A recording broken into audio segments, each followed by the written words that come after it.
आपने कल candle march क्यों निकाला था?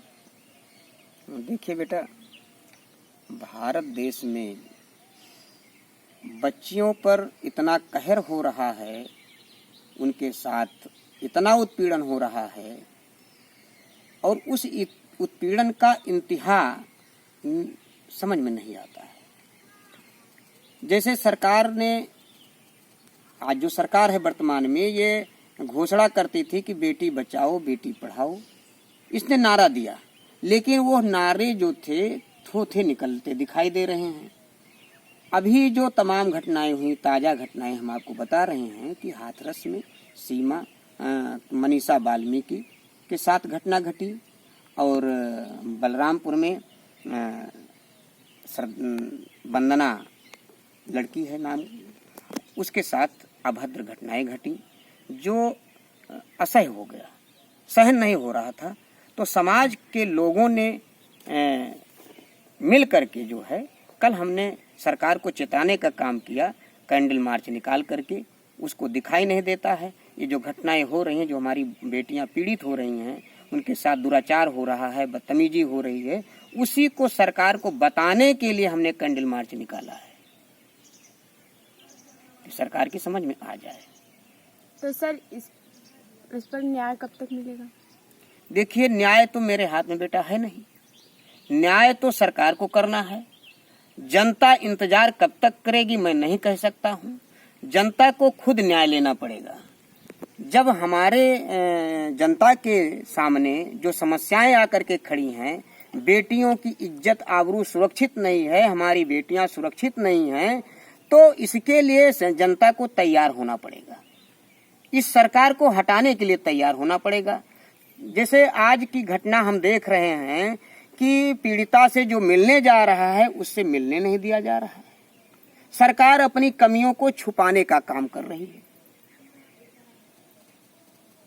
सर, अभी आपने सरकार हटाने की बात की थी, आप किसको सरकार अच्छा मानते हैं?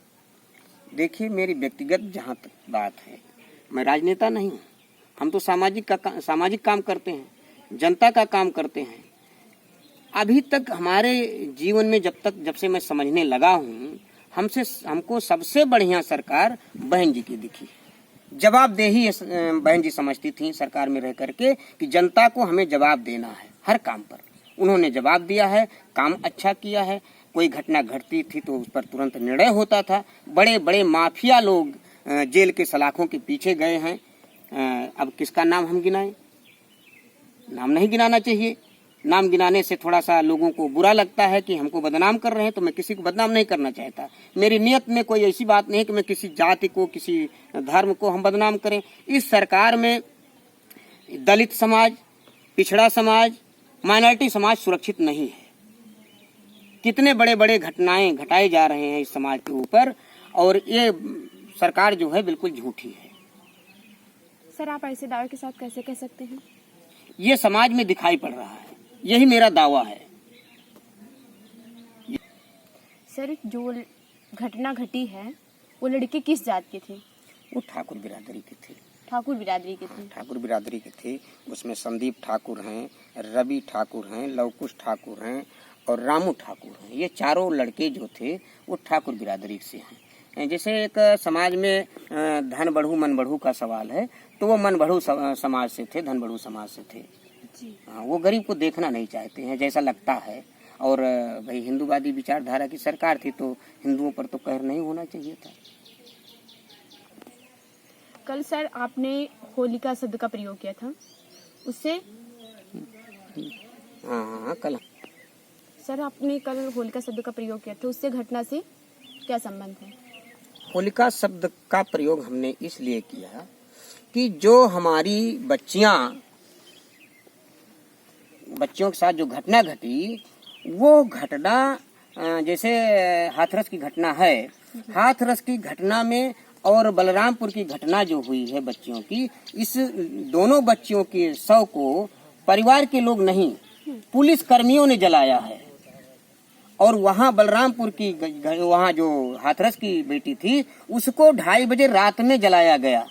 रात में जलाने का क्या सवाल है? हम सवाल करना चाहते हैं कि रात में लाश जलाने का क्या सवाल है। इसी तरीके से आज के हजारों साल पहले उद्दंडियों ने होलिका जैसी बेटी को रात में जलाया था। पहले उनके साथ रेप किया और रेप करने के बाद उनकी हत्या करके उनको रात में इधर उधर से लकड़ी का इंतजाम करके जला दिया। उसी लिए मैंने कहा कि जैसे हजारों साल पहले होलिका जैसी बेटी का हश्र हुआ था, उसी तरीके से आज हाथरस में हमारी बेटी के साथ जुल्म ढाया गया। यही मेरा कहना था, ये मेरा मतलब था उससे।